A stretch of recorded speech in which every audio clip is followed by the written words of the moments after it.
Hola,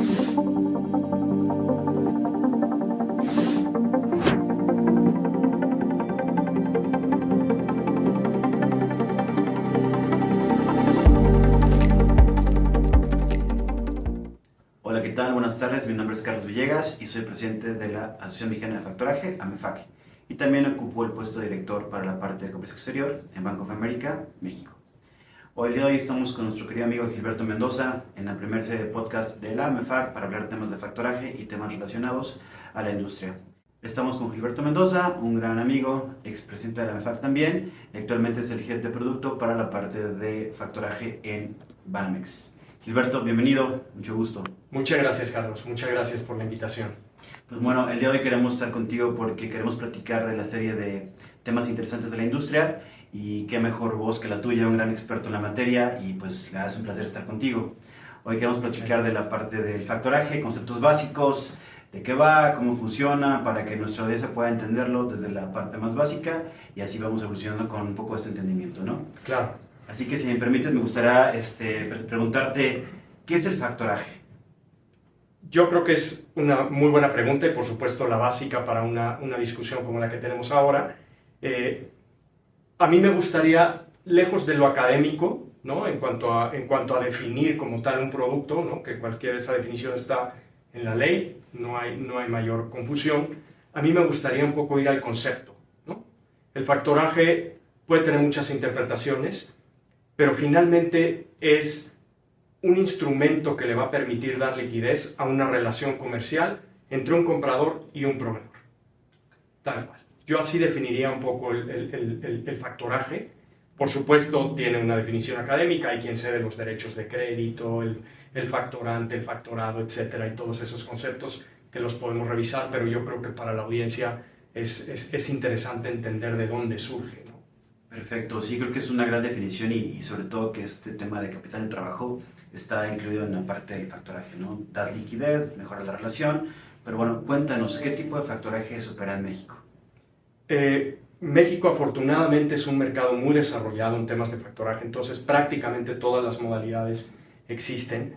Tenemos el factoraje desde el con recurso más tradicional, en donde los proveedores se acercan a cualquier institución financiera a tratar de descontar estos derechos de crédito que tienen, hasta el supply chain finance más sofisticado. Entonces, el ecosistema en México cuenta con todas estas alternativas y creo que lo importante o lo valioso es que en realidad puede ser un instrumento muy valioso para el capital de trabajo que ponías en la mesa para ambas partes. Se ha puesto muy de moda a partir de, incluso un poquito antes de la pandemia, el concepto de la cadena de suministro. De repente se empezó a platicar de cadenas de suministro en los medios de comunicación, en las noticias, en todos estos lugares de repente un poquito más comunes y todos estábamos involucrados en el tema, ¿no? Cuando, no sé si recuerdas este barco que tuvo un accidente en el canal de Suez, claro. Lo cual comprometió a muchas cadenas de suministro del otro lado del mundo. Empezamos a ponerle muchísima atención a eso. Y hoy es importante platicar que hay muchos estudios en donde los responsables, los CFOs en las empresas, tienen como sus principales objetivos darle esta resiliencia, esta fortaleza a sus cadenas de suministro ante eventos como ese que pasó en el canal de Suez o como por ejemplo el tema de la pandemia que lo vivimos todos. Y estas contingencias que de repente traen conceptos que se vuelven muy familiares y que también se manejan en todos los medios, como el nearshoring, ¿no? Entonces, todo esto que es una cuestión aparentemente comercial solamente, nosotros como participantes en el sector del financiamiento a estas cadenas de suministro, tomamos una relevancia mayor, ¿no? Porque tenemos una responsabilidad mayor con nuestros clientes. De cualquier lado que estén en la cadena de suministro, tenemos que responder con una solución financiera que les ayude a que esta cadena de suministro vaya caminando.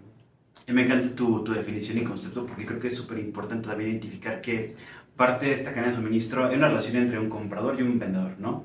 Y parte de este beneficio también es que tú le das liquidez al proveedor, también haces que el comprador pueda mejorar sus índices o KPIs, indicadores de pago, ¿no?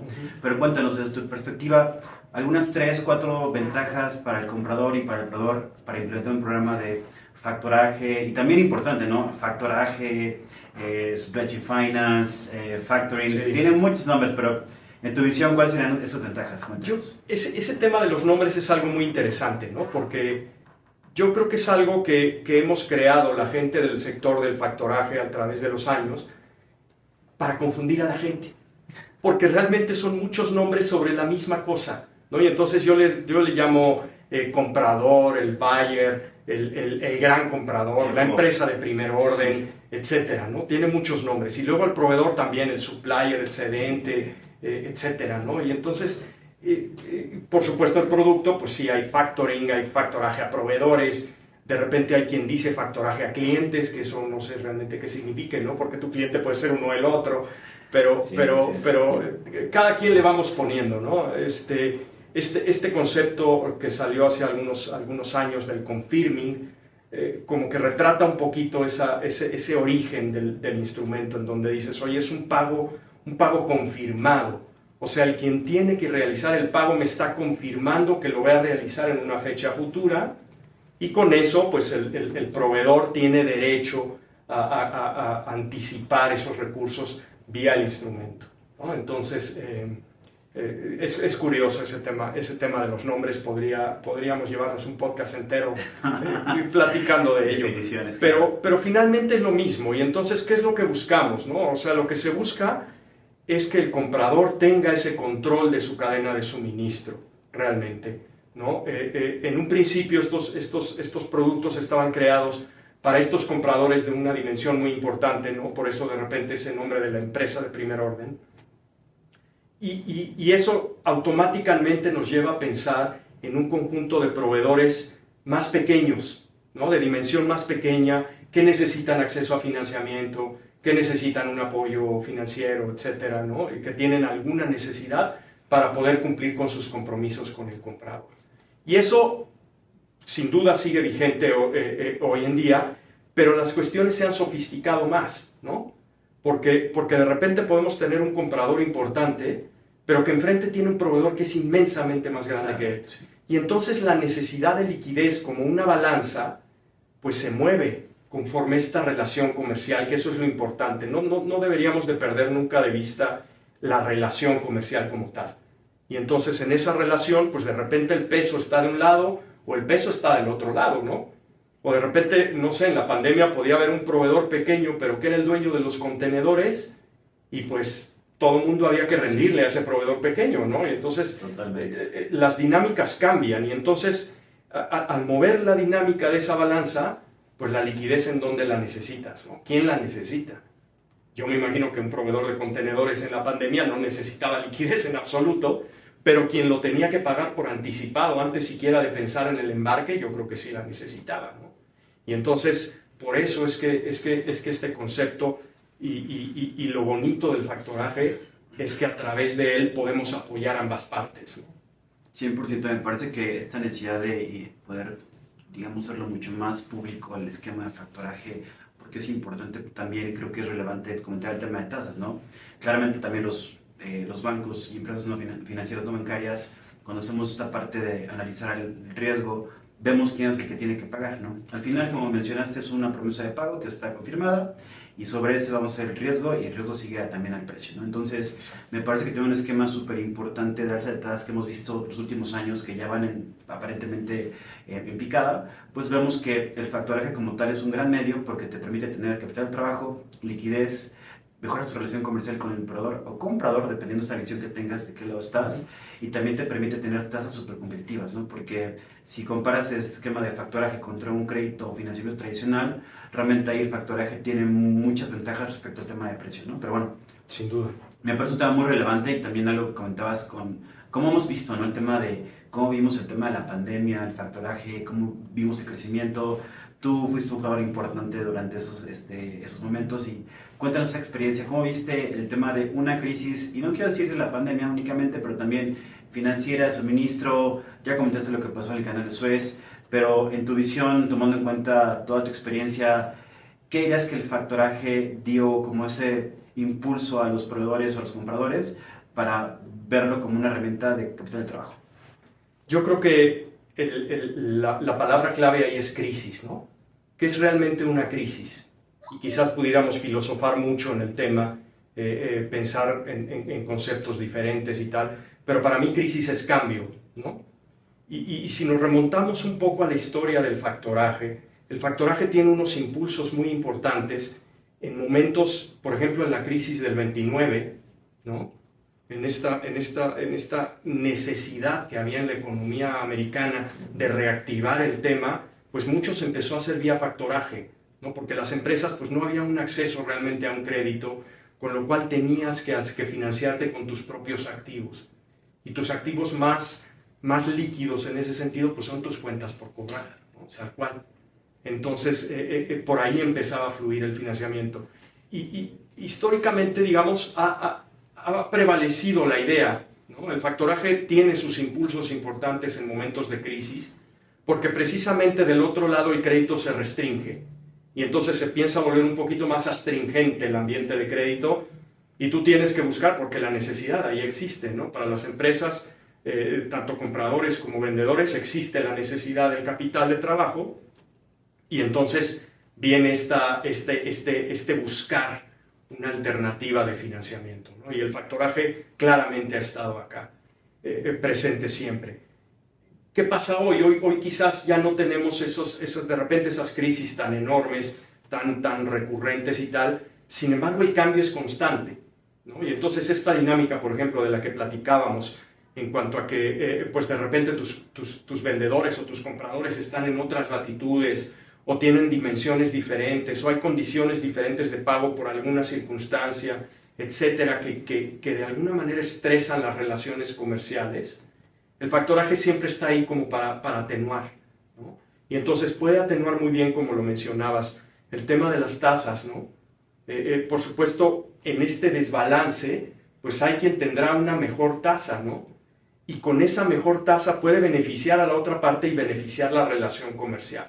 Y finalmente de lo que se trata esto, pues es de darle ese juego a la economía, de que esas cadenas funcionen, de que estén conectadas, ¿no? Y que la cadena entonces gire y de alguna manera sus eslabones vayan favoreciendo a una empresa, a la otra y a quienes estamos relacionados de alguna manera con ello, ¿no? Totalmente. Entonces, no coincido, porque es un elemento clave en el tema del mercado mexicano y también con todo lo que tenemos de retos importantes, no solo para la industria de factoraje, pero la industria financiera como tal, ¿no? Y quería contar contigo el tema de retos que tenemos hoy en día. Por ejemplo, pasamos de tal vez hace algunos años la factura tradicional, ¿no? La física, y el gran cambio que tuvimos con la factura electrónica, ¿no? La implementación del CFDI 4.0, del 3.3, del complemento de pago. Creo que ese ha sido un hito bien importante en la industria mexicana del factoraje para entender cómo hemos fortalecido el producto. Claramente han sido retos importantes, pero quería contar contigo, ¿cómo lo has visto? Porque tú has sido parte de esta estrategia. En su momento platicábamos con algunos reguladores respecto a la integración, esta dinámica. ¿Cómo la ves tú en tu perspectiva con toda trayectoria, ¿no? ¿Cómo tocar los retos que hemos pasado? Creo que ha habido temas importantes desde el punto de que el factoraje tiene que ser notificado, ¿no? La inscripción en el RUG, el tema del CFI, completo de pago, pero bueno, cuéntanos esa experiencia. Correcto, yo creo que hay retos muy importantes y estaban presentes antes y están presentes hoy y tal cual como cualquier reto hay que enfrentarlo, ¿no? Y hay que enfrentarlo, hay que platicar con los reguladores, hay que digamos, México fue un pionero en este tema de la factura electrónica de manera muy relevante, muy relevante. Y de repente, conociendo, digamos, otros mercados latinoamericanos, incluso europeos, pues hoy es un poquito triste escuchar que hay otros mercados que aprovecharon esa factura electrónica para catapultar el factoraje a niveles bien importantes, ¿no? A nosotros nos hace falta eso, ¿no? Yo creo que hacen falta acuerdos con la autoridad, acuerdos con el regulador, para que para que no vean esto nada más como un financiamiento de una relación bilateral. Esta situación, lo que provoca el factoraje y las cadenas de suministro, lo que provoca es una relación casi como en tercera dimensión, ¿no?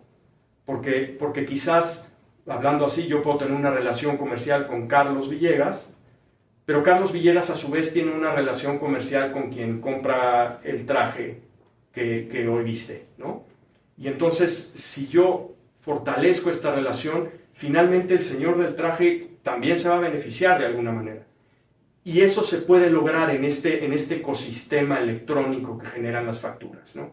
Hoy hay algunas empresas que se han dedicado a buscar esos ecosistemas, a construir esos ecosistemas para decir, no, es que Carlos Villegas no es nada más, es él y todas sus relaciones comerciales que hay, ¿no? Entonces yo creo que hacia allá van los retos. Los retos tienen que favorecer el crecimiento y el desarrollo de esas relaciones comerciales ya complejas, ¿no? Ya no nada más son bilaterales. Y también, digamos, como instituciones financieras, pues es importante que tengamos esa misma visión y empatar con lo que realmente está pasando en el entorno. Coincido completamente contigo, e inclusive añadiría que el tema de la importancia de las industrias, como puede ser el tema de la AMEFAC, nos ayuda a fortalecer estos puntos, tener un punto de encuentro común entre los retos, la problemática que tenemos y que ataquemos como una industria, ¿no? Que es lo que nos fortalece. Al respecto también quería comentar contigo sobre la parte de las fintechs, ¿no? Este famoso concepto de fintechs, ¿no? Creo que hoy son un jugador importante en la industria, 100%. Hay que verlos también como partners en su justa medida, ¿no? Lo que te puedan aportar. Los bancos tenemos retos importantes para poder adaptar ciertas regulaciones, ¿no? Con el tema de tecnología, presupuestos que están parte del día a día, ¿no? Pero creo que la visión de la industria financiera, los fintechs, nos pueden ayudar muchísimo a la aceleración de la bancarización y también penetrar mucho más a ciertos productos o sectores que hoy no están tan bancarizados, ¿no? Pero tu visión respecto al tema de las fintechs, ¿cuál es? ¿Nos ayudan? ¿Nos perjudican? ¿Cómo es la relación con ellos? ¿Cómo lo ves? Yo creo que la relación con las fintechs es bien interesante, ¿no? Es un complemento sin duda importantísimo, es un jugador bien relevante y de repente es un jugador que como no es una institución bancaria como tal, ¿no? O sea, no tiene toda la complejidad que hay alrededor de un banco, pues se pueden dedicar a un nicho bien específico. Y entonces en cuestiones de supply chain finance hay varias fintechs que lo están haciendo muy bien y nosotros las deberíamos de ver tal cual como ese complemento valioso y trabajar de repente junto a alguna de ellas. Yo creo que hay que de repente como instituciones financieras perderle un poco el miedo, ¿no? A dar ese paso, a pensar que son un competidor o una cuestión que de repente nos puede quitar la posición y en realidad no, porque a ver, las instituciones bancarias de repente traes un fondeo que es maravilloso, ¿no? Y es un fondeo al cual no todos tienen acceso, con lo cual pues también a una fintech sola, digamos, pues a lo mejor puede ser un cascarón muy eficiente operativamente y tecnológicamente y tal, pero si no hay un fondeo detrás, pues realmente no se puede completar el ciclo, ¿no? Y ahí es en donde podemos trabajar, ¿no? Entonces, perfecto, bueno, yo puedo poner el fondeo con unas ciertas condiciones y puedo trabajar con la fintech de alguna forma y finalmente es contribuir a un ecosistema financiero más rico, ¿no? Sí, creo que también hay conceptos interesantes como la parte de Open Banking, que también está aquí en México ya con mucho empuje, y la parte en la cual los bancos y también las empresas de tecnología tienen esa fusión para entregar mejores servicios de calidad y mucho más puntuales. Creo que es un reto importante para estar ahí. Lo estaremos seguramente y coincido con tu visión. Temas también que contigo platicar el tema de tendencias. ¿Qué ves en el mercado? Temas ESG, el famoso factoraje verde, Sí. temas también digitales. ¿Cuál es tu visión? Porque creo que son temas que ya están en la mesa, los estamos tocando, desarrollando, pero digamos, desarrollo de productos enfocados al tema sostenible o temas digitales, el tema de onboardear proveedores o clientes, que los bancos puede ser un tema bien puntual, ¿no? Y particular y también costoso, y ahí es donde vemos que este tipo de tecnología nos puede ayudar, ¿no? Pero cuéntanos el tema de ESG y tema también digital. El ESG es, por supuesto, un tema que está muy de moda, que está sirviendo en todos los, digamos, como objetivo en muchas de las instituciones, y yo creo que es algo que no le podemos perder el foco. ¿Qué pasa tal cual con una solución de Supply Chain Finance? Simple y sencillamente por una gran empresa que en este caso sí da acceso a financiamiento a los proveedores que trabajan con ella, ya está cumpliendo con un objetivo de ESG, ¿no? No necesita necesariamente ser una cuestión verde o algo enfocado a un proyecto tal cual de, no sé, de energías alternativas o de cuestiones así, sino que ese favorecimiento al entorno en el cual la empresa se desarrolla, pues claramente los proveedores están ahí.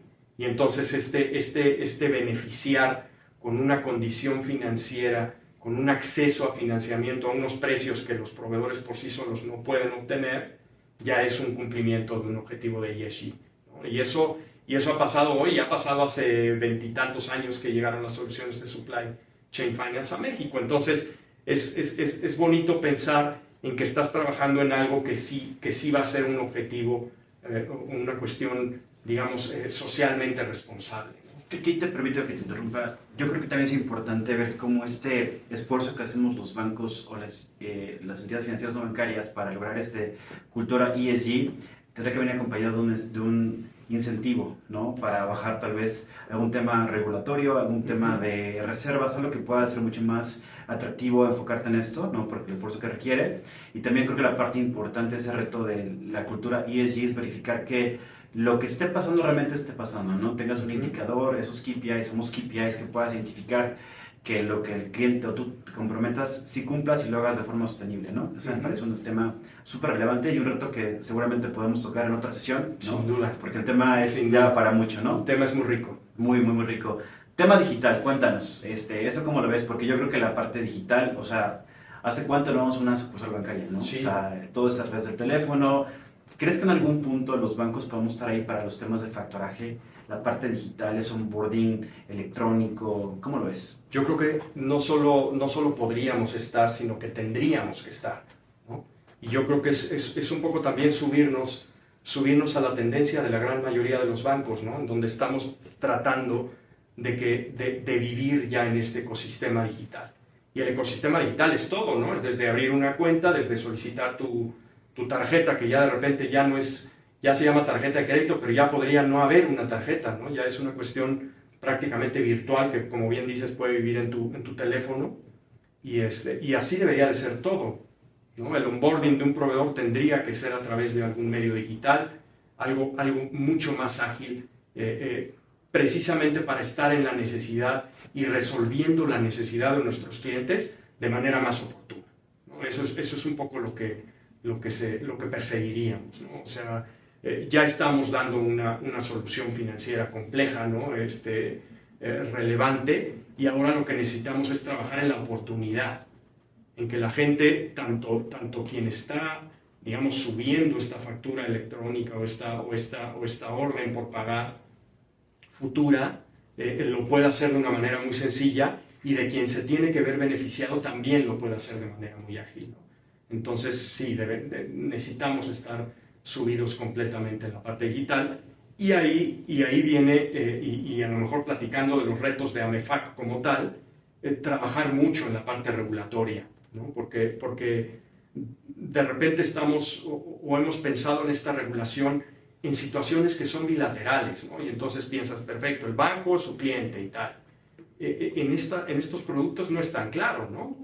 Porque puede ser, sí, perfecto, el banco, tu cliente, el comprador, pero de repente también tu cliente puede ser el deudor, ¿no? O a lo mejor ni siquiera, a lo mejor el deudor está en otra, el proveedor está en otra institución bancaria y de alguna manera le das el servicio, ¿no?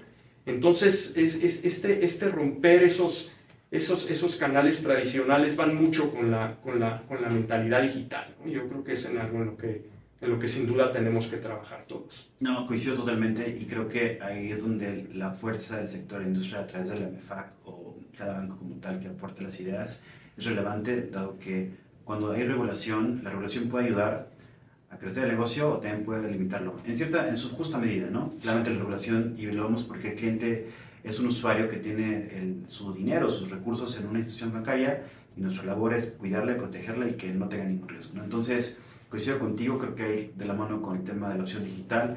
Los bancos estamos y también las entidades financieras no bancarias, estamos en el camino correcto para llegar al punto digital. Creo que nos falta también el tema de adopción, entender qué viene detrás, una constancia de conservación, la certeza jurídica, porque se escucha muy bonito, pero sí, claro, cuando vamos y vamos con los abogados y lo presentamos a ciertos comités, ya nos hacen preguntas que igual nos pueden sacar un poco del confort, ¿no? Pero bueno, sí, creo que el reto es importante y vamos por buen camino, ¿no? Y pues bueno, creo que esta ha sido una gran sesión contigo, mi estimado Gil.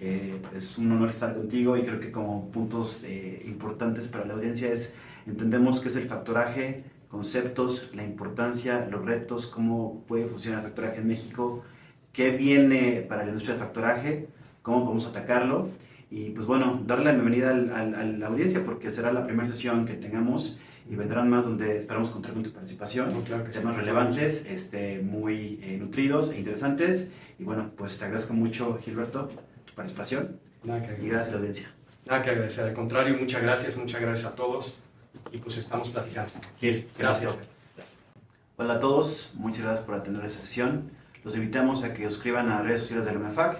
Tendremos sesiones donde tocaremos temas relevantes para la industria.